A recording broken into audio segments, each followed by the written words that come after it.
Hi guys, good morning guys. Ganito po ang maggawa sa unang hakbang. Gagawa ng fabricated poste guys. Ayan tinpi-tupi lang. Ganito siya guys.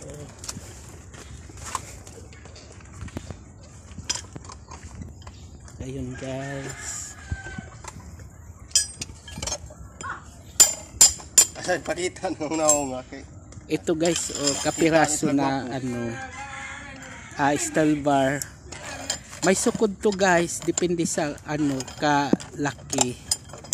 Ayan, tapos ganito guys, tinupi-tupi. Ayan. Ganito po magforma ng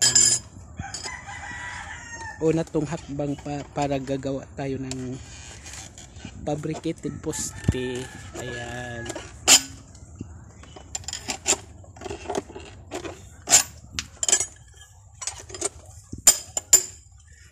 Ayan guys, napakadali lang at saka simple lang.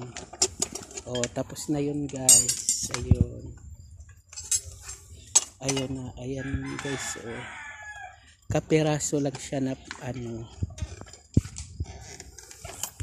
kapiraso lang na steel bar guys, dahil poste lang to sa labat. Ayan, maliit lang siya guys, pero pag poste sa gate guys, medyo malaki na yun. Kaya ganyan lang guys sa paggawa ng